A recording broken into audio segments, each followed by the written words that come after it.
And we are recording. Hello, welcome. Thank you so much for tuning in to today's episode.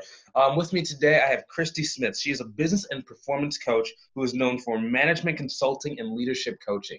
Now, I'm very excited to bring this to you because she's a lot of experience. She's done a lot of cool things, and I'm really going to be diving into her history and talking about a lot of different types of consulting businesses that she's done in the past. So is there anything else that you'd like me to add to this introduction, Kristi? No, that's wonderful. Thank you, Bryce. I appreciate it. I'm looking forward to being on your show today. Excellent. So, what was life like before you got into coaching and consulting? Well, if we go all the way back to when I first started in business, I took my accounting degree and I started a bookkeeping business not long after college, and kind of, evolved that into accounting and taxes. And then I got a little bit bored. Sorry, all you accounting people, but I did get a little bit bored with just accounting. So I transitioned to management consulting. And that was mostly small businesses at that point in time. And through that, I noticed that there were some small businesses that implemented changes a lot easier than other businesses. And so I started studying that, which led me to the concept that the leadership team that's in place in those businesses has a lot to do with whether the changes that need to be made are going to be made and whether it's sustainable or not. So it took me on a path to researching leadership development, what that all meant. And I put myself into leadership positions so that I would know what that felt like. So I've been in corporate America. I've, been on boards for nonprofits, things like that. So that was kind of like all what was going on in my life before, what I'm doing today. But about a year ago, I found out that I was going to have major surgery. And it took me kind of down a whole different path in my life. Everything that I've talked about, whether it was leadership development, management consulting, accounting, has all been correct over the years. But I had really failed in that looking at life from a holistic standpoint. And so it took me down a path to, I'm now a yoga fitness instructor. I'm certified in that. I'm certified in infinite possibilities. I'm a certified life coach and a certified business coach. And that just allows me to look at things from a bigger picture and look at the whole entire package versus just focusing on one thing. Or in consulting, you walk in, you say, hey, you make these changes and you walk back out. And I like, helping people for a longer term process. So, looking at things from a holistic view, so like how has, either getting in better shape or more physical helped you in your business aspects as well? Well, I have 4 autoimmune diseases. Oh, wow. Some were diagnosed in the last year, but 2 of them have been since I was in college, which has been a number of years ago. But looking at my health overall, my health suffered when I was go, go, go. I'm a type A personality, so it was work, work, work. And maybe if I can fit in some exercise, I will, but it just wasn't a priority for me. And so that led to a lot of the health problems that I was experiencing. And so stepping back and saying, no, you know what? First thing in the morning, I'm going to exercise because this is now important. This is not I do whatever. And so it has really helped me in that regard to say, this is now a priority. And it really doesn't impact my work other than now I'm in a better mood. I have more energy, those types of things. Mm-hmm. So what is your strategies for keeping your energy high? Well, I do yoga twice a day. I exercise, I meditate, I journal. Look at the foods that I eat and time them out. I don't know how many, I'm sure most of us have been where we have that afternoon slump when you're just like, oh my gosh, I could take a nap. But looking at what I eat and when I eat it, that has really helped me with not having that afternoon slump that I used to experience. I cut back on caffeine. You might see me drink, it's green tea that I'm drinking with honey, so there's no caffeine in it. Just looking at things from that standpoint, and it's just the small changes that really have impacted me and others that I've helped. It's interesting. Yeah, I actually just when you sent the 3 o'clock slump, I haven't gotten one of those in a little while. That's interesting. How much of that can you also attribute some of that to, just moving forward in your business, or do you think it's strictly because of the new diet change and the exercise routine? I think it's a combination of both. I think once you have something that you're passionate about, and it's coming from a place of, hey, this is something that I really, really want to do, and I don't want to miss out on anything. I mean, that is one part of it, but the diet and the exercise all contributed to that as well, because that's kind of that underlying foundation. If I didn't have all of that going on, all the passion in the world and all the excitement in the world, I'm still not going to be able to get there. So that diet and exercise is kind of, I feel like, that foundation. And then you do have to have the passion. If you don't have the passion, then yeah, you're going to kind of fade, and you're going to go through those roller coasters of, do I really want to be doing this? Type things. Next, you talked a little bit about journaling. So when you journal, is it just random, or do you have like some structure to it, or can you talk about that? I generally just am looking at it from a gratitude sort of journaling. So first thing in the morning, what am I grateful for? What has been happening in my life that I'm grateful for? So it doesn't have to be something that I'm like looking forward to in that day. But, really and truly, it's just that simple. Like, just take that positive look at your life and know that those are the things that I can refer back to. If I'm struggling with something, we all struggle. Trust me, I struggle with things. I'll get wound up on something. I won't be able to figure something out. And it's something I can refer back to and say, okay, like my son came home and, he stopped by and we went out to dinner with friends, and, just those little things that shifts your mindset over the course of the day. So I tend towards mostly that for my journaling. It's just that place of gratitude. Mm-hmm. Next thing, let's talk about, the customer acquisition of, different areas and how it's changed. So when you're first starting your accounting firm, how are you getting your first few clients? All right. So for my accounting, my first client was my last client. My first client I acquired in 1999, and I worked with him all the way through moves to different states and, changes in what was going on in my life. So 2013 is when I actually closed down that business because he retired. Wow. What was that? I said, wow, that's pretty long. Yeah. So he had an accounting business, and I was an older gentleman, and he did not want to learn any of the QuickBooks or Peachtree or anything like that. So he hired me to do all of that back end stuff. Like, here's all the receipts for the month. Give me the reports that I need. And it was easy for me. So that's how I transitioned that through. Like I said, at that point in time, I was living in Colorado. I'd moved to Tennessee, to Colorado, to Indiana, where I am now, during that entire time. So that was really good, is partnering with somebody. The other, when I had moved to Tennessee, I got involved with the small business development in that area. And through, talking with them about my business, getting to know them, they started referring me to some of their clients who needed bookkeeping and accounting and as startups and stuff like that, which really helped me transition with the management consulting. But it's just about those partnerships that you're going to, facilitate in the early stages, because that's really where you need to be to get the referrals. The partnerships, or what was the last part? You said it's where you need to be. Where do you need to be? Oh, the partnerships are where you need to be to get the referrals. All right, cool. I couldn't tell if I missed a key. That's really interesting, So then, can you give some advice to people who are maybe a little bit scared of, giving away either some of that equity or having to share the overall pie with someone else, because that is a very important thing that a lot, I can tell you that there is more than enough business out there for everyone. Trust me. Like I said, I've been in numerous businesses.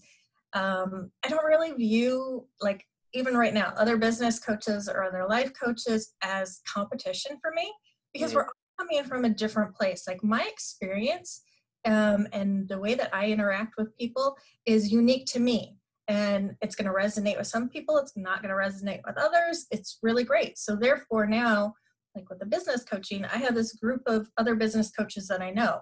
And so if I can't help somebody, I'm going to refer to them. If they're like, hey, this person's really stuck, they need some help with life stuff, they're going to refer to me. And there is more than enough business for all of us, whether it's accounting, consulting, it really doesn't matter. Yeah, it's really interesting. When you're talking about like sharing versus competition, and it's like I was talking to a person for one of the other businesses that I do.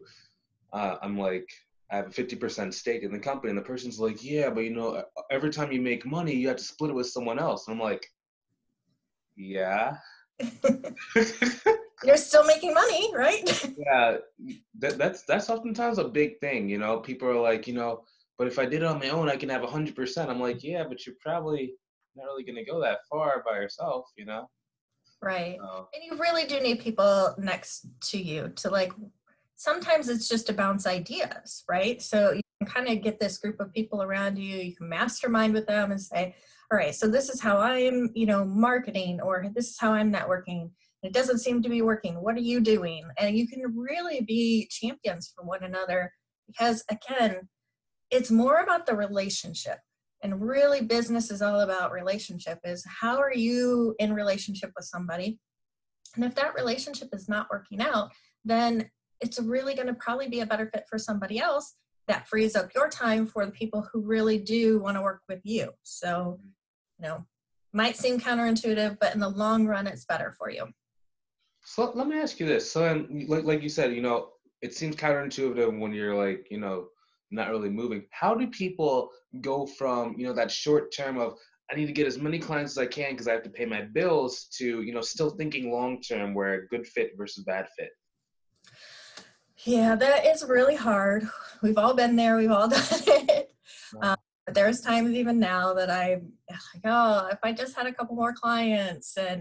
But when you get clients that are maybe not in a good relationship with you, or they have different goals or needs than what you can provide, it's going to cause a lot of stress for you, and it's going to cause a lot of stress for them.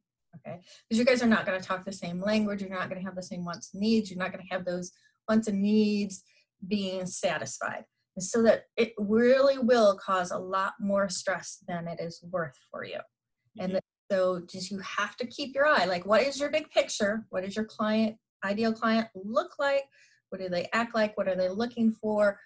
Those things, you have to keep that in mind, because you do not want to be causing more stress. If you cause more stress with yourself with this client, then that stress is going to bleed through to all your other clients. And so you really don't want that situation. So you really have to stay true to yourself. If you have to have bills being paid and maybe you don't have the client base that you need yet, I will always suggest to people to get a part-time job. Okay. Whatever it happens to be, like go to Starbucks, and become a little barista. I don't know how to make coffee, so that's not one. Like, I walk dogs on the side. My husband has a side gig where he cooks food. Like, it's just one of those things where you find something that you can do that can fit in with your schedule and that you're going to enjoy versus taking on a stressful client. Interesting. I had a thought based on what you said, but I lost it. So, yeah, okay, yeah, that was what it was. Time frames, okay? So, a lot of people come into either coaching or just in business in general, and they don't really have a good understanding of the time that it actually takes to get going, like your runway, as far as their cash flow. They don't have enough cash reserves because they think it's going to take them 3 weeks to be successful. Oh, yeah. So Facebook is really great at that, right? Telling you. how do you, prepare to become a coach or to prepare to become an entrepreneur? So one, you need to do whatever certifications, whatever education, like try to do that before you launch your business. Like, I got my certifications before I launched my business. And then I have my experience to back up what I'm doing, because I do have experience in a similar industry. So that's always good. But while you have a paying job, it is always a great idea that's when you get your education. That's when you get your certifications. That's when you start setting up your budgets and your business plans and everything like that. I typically will tell people 4 to 5 years. That's how long it's really going to take to become at that level of success that you want. Now, that might be longer than it takes some people, because they have, they're transitioning in a similar industry and to what they were in. But if you're like going complete, I've never been in this industry before, I generally say 4 to 5 years. Mm-hmm. I know those Facebook ads say 30 days, blah, blah, blah. You are not going to be able to build relationships with people in 30 days. So just realize that. So you're going to probably have some kind of transition where you're working, you maybe keep your job for a while, and then you can maybe quit that job and you got something part-time while you're working your business, and you finally transition to full-time in your business. But just realize it is a process. It is longer than what most people say.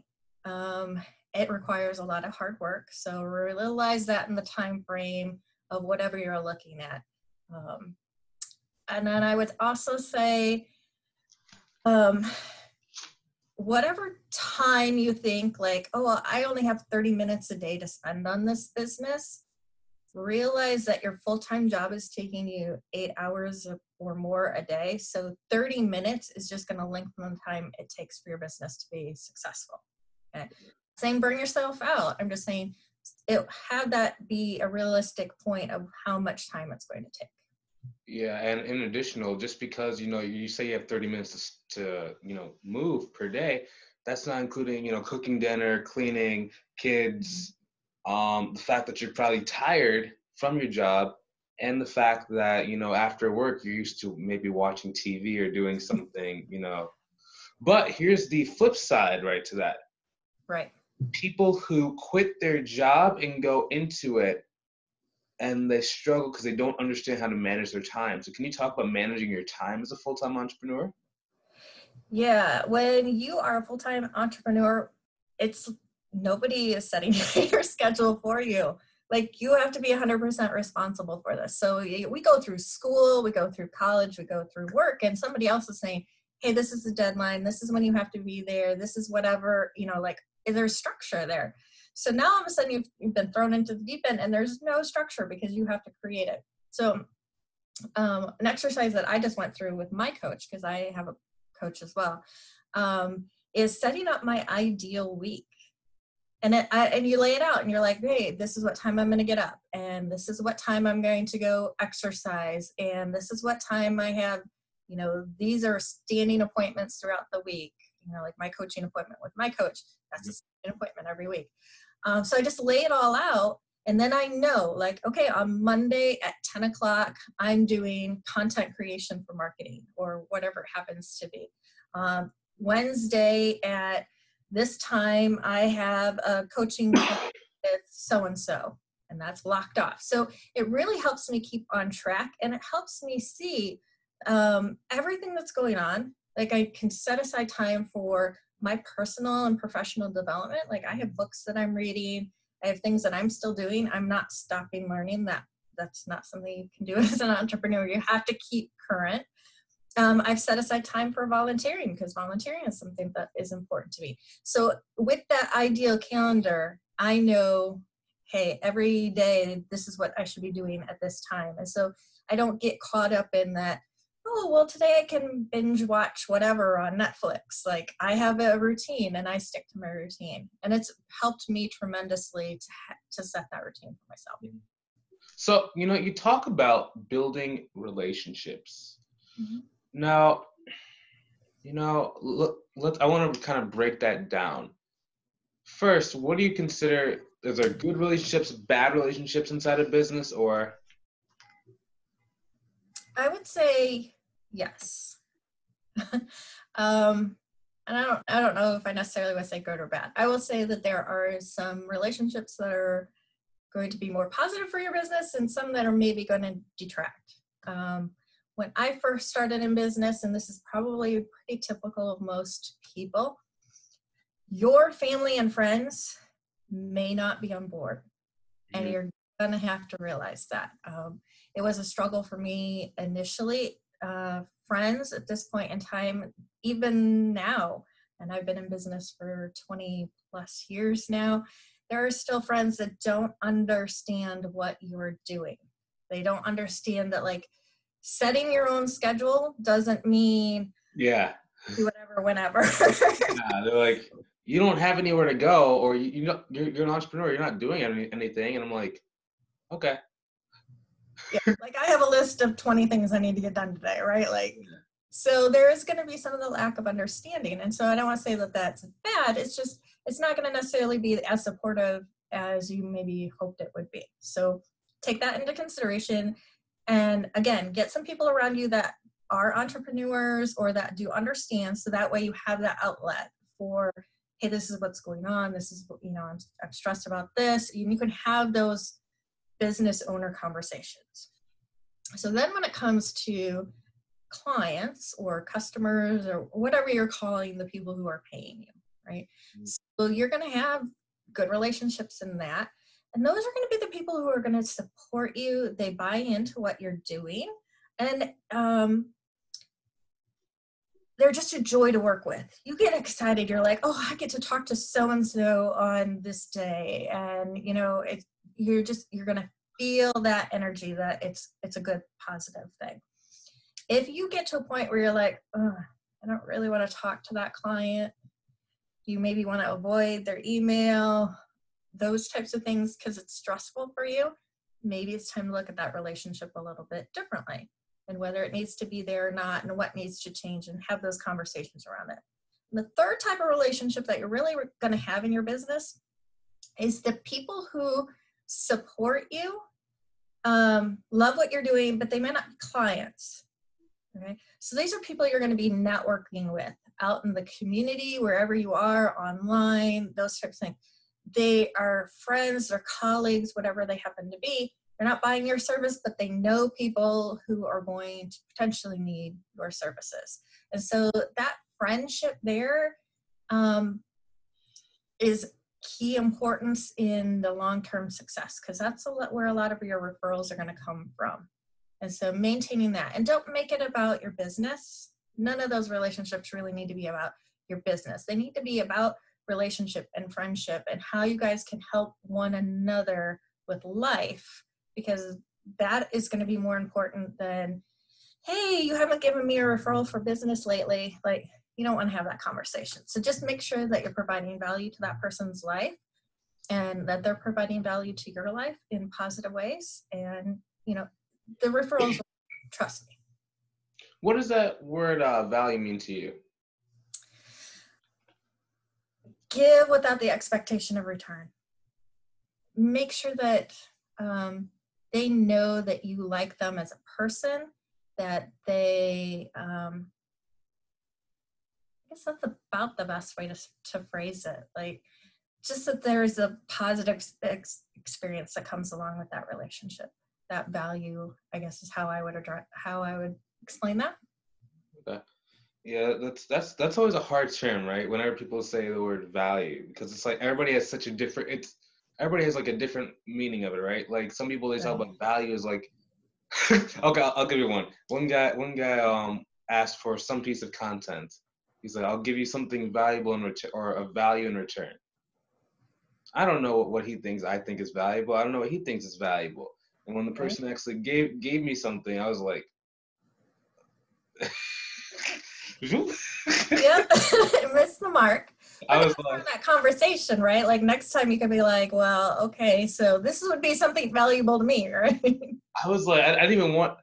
That's one thing I don't like, is like if somebody wants something, right, then they can just ask. But when they promise something, just and then like the thing they promise is terrible, or they don't do it, then it's just like if somebody wants $1, right, for example, right, ask for the $1. Don't say I'm going to pay you back, or I'm going to do X, or I'm going to just take the $1. Right. Well, and that kind of goes back to what I was talking about as well, of you don't have to have business conversations all the time with these people, because it does get to be that kind of, I call it used car salesman, but it just has that feeling to it where everything has to have like checks and balances. And, relationship isn't always like that. That it could just be that I walk in and I help this person. No money comes back to me whatsoever. Like I just give, because that's who I am and that's how I relate to the world. And the thing that could come back to me is that they're like, hey, this board needs somebody like you on it. And can you at least go talk to them because they really need help? And so now I go and talk to the board, and, you know, you just kind of go flowing all the way through life, but it doesn't need to be like, well, I did this for you, so you need to give me this back.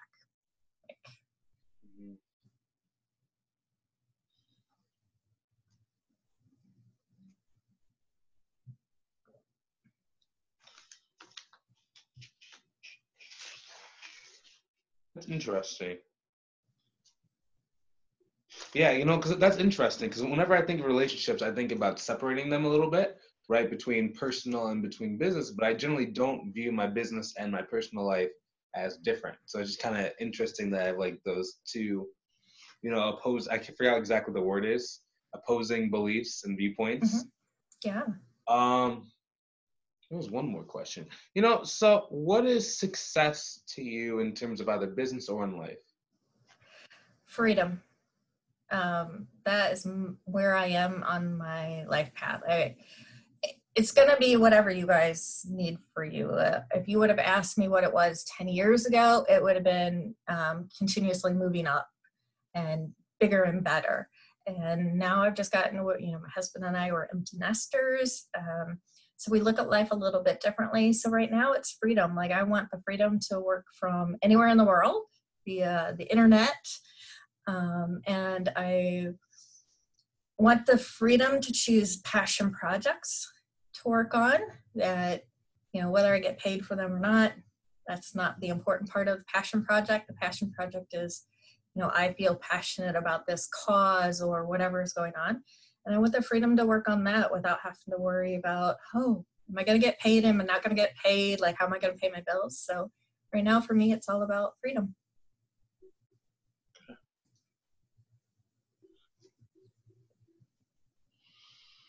So where can people like find out more information about you? I have a website, and that's the best place to go. It is K for Kristi and S for Smith, and then there's a dash, and then it's evolvable.com. And so that I'm on the website. You can find me on LinkedIn and Facebook and various other places, but all of that information comes off of my website. Okay.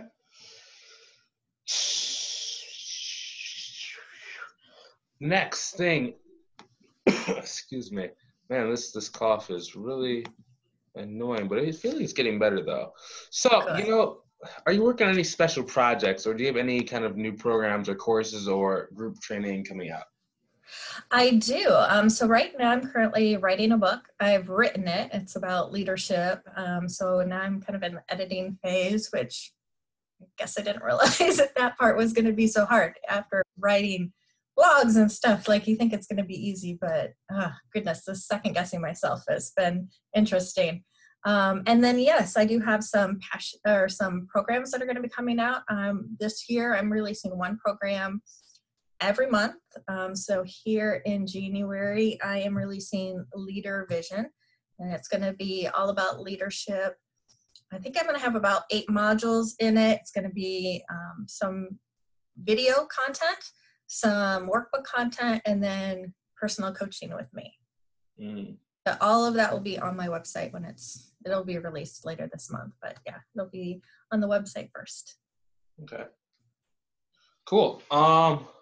You know, thanks so much for doing this interview. I really appreciate you guys, or appreciate you. Now, for you guys, if you want to be able to go find her, you can go to her website. Also, if you want to just check her out on LinkedIn or Facebook, I don't know, are you on Instagram too? I am on Instagram as well. Cool. Well, then you can type in her name into Google, KRISTISMITH, and you will be able to see her. Her profile picture has black hair though, so you can look at that when you see that. Yeah. Excellent. You know, thanks so much once again for being on. It's really interesting whenever we have people who are actually like, you know, entrepreneurs for more than 1 year or 2 years. So it's really great to have your experience, you know, and just learn some great lessons from you. I appreciate it, Bryce. It's been nice talking to you. And, you know, if anybody has any questions as follow-ups, just reach out to me, email me, call me, whatever. I'd be happy to have a talk with you and answer even more questions. Excellent. I'm just very glad that you're making yourself available. So, if you've watched this video to this point, I really appreciate you guys for doing so. You know, this stuff isn't for everybody. Not a lot of people actually want to go and start changing their lives. They don't want to get great information about people or from people who actually have done it before. But if you're watching this, I'm assuming that's not you, or else you probably wouldn't have made it this far. If you want to go learn a little bit more about growing your life and growing your business, I recommend you go check out the link in the description below. It's a link to my group called Uncapped Growth Strategies, where, as the name suggests, we're giving you everything that you need in a step-by-step manner to start moving forward towards the business and the life that I believe you deserve. Whether that is, to be able to work from the beach, to be able to not have to be stressed out about your bills every single month. Maybe you want to get a new car. I don't know exactly what it is for you, but I'm sure that once you align yourself with strategies and principles, you're going to start to move towards that. Okay, if that's what you're searching for, go check out the link in the description below. Also, just one last thought that just popped in my mind. Tony Robbins oftentimes says success leaves clues. Don't miss out on these clues. We have interviews, we have just a lot of knowledge from people who have been where you're trying to go. So don't miss out, okay? Hopefully you guys enjoyed watching this video as much as I enjoyed creating it. Feel free to go share this video with someone who can benefit from the information that has been shared. Have a great day. See you later. We're done recording in 3, 2, and 1.